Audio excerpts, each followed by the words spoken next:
राधे गोविंद गोविंद गोपाल मोहना, राधे गोविंद गोविंद राधे गोविंद गोविंद गोपाल मोहना, राधे गोविंद गोविंद गोपाल मोहना। इससे आगे की कथा 16वें अध्याय में वर्णन करी गई। अतः 16वां अध्याय कश्यप जी के द्वारा अदिति को पयोव्रत का उपदेश। श्री शुकवाच एवं पुत्रेषु नष्टेषु देवमातादितिस्तदा हरते त्रिविष्टपे दैत्ये पर्यतप्त्यादनाथवत्।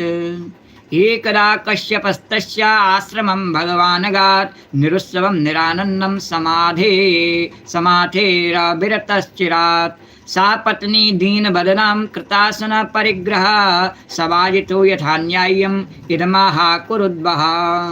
आप्यभद्रं न विप्राणां भद्रे लोकादुनागतं न धर्मस्य न लोकस्य मृत्युच्छन्दानुवर्तिनः।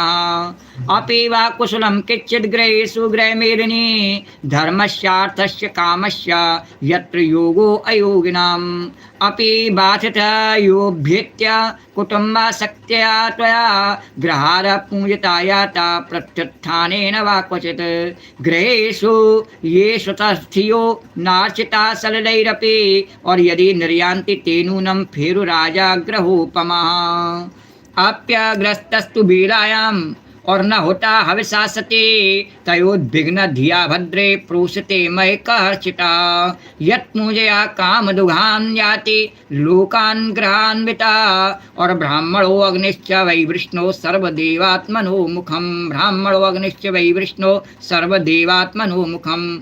अपि सर्वे कुशलिनस्तव पुत्रा मनस्विनी लक्ष्यै स्वस्थमात्मानं भवत्या लक्षणैरहं लक्ष्यै स्वस्थमात्मानं भवत्या लक्षणैरहम्। श्री सुखदेव जी कहते हैं, परीक्षित, जब देवता इस प्रकार छिप गए और दैत्यों ने स्वर्ग पर अधिकार कर लिया तो देवमाता अदिति को बड़ा दुख हुआ। वे अनाथ सी हो गई। और एक बार बहुत दिनों के बाद जब परम प्रभावशाली उनके पति कश्यप मुनि की समाधि टूटी तब वे अदिति के आश्रम पर आए। उन्होंने देखा कि न तो वहाँ सुख शांति है और न किसी प्रकार का उत्साह या सजावट ही है। परीक्षित, जब वे वहाँ जाकर आसन पर बैठ गए और अदिति ने विधिपूर्वक उनका सत्कार किया तब वे अपनी पत्नी अदिति से, जिसके चेहरे पर बड़ी उदासी छाई हुई थी, बोले, कल्याणी, इस समय संसार में ब्राह्मणों पर कोई विपत्ति तो नहीं आई है? धर्म का पालन तो ठीक ठीक होता है? काल के कराल गाल में पड़े हुए लोगों का कुछ अमंगल तो नहीं हो रहा है? प्रिय, गृहस्थाश्रम तो जो लोग योग नहीं कर सकते हैं उन्हें भी योग का फल देने वाला है। इस गृहस्थाश्रम में रह कर के धर्म, अर्थ और काम के सेवन में किसी प्रकार का विघ्न तो नहीं हो रहा है? और यह भी संभव है कि तुम कुटुंब के भरण पोषण में व्यग्र रही हो, अतिथि आए हों और तुमसे बिना सम्मान पाए लौट गए हो, तुम उनकी कोई सेवा नहीं कर सकी हो, अपने काम में अकेली हो, बेचारी नहीं कर सकी। तुम खड़ी होकर उनका सत्कार करने में भी असमर्थ रही हो, कितना भी नहीं कर सकी। इसी से तुम उदास तो नहीं हो रही हो, ये तुमसे गलती हो गई है, इसी कारण से उदास हो। जिन घरों में आए हुए अतिथि का जल से भी सत्कार नहीं किया जाता है और वे ऐसे ही लौट जाते हैं, वे घर अवश्य गीदड़ों के घर के समान हैं।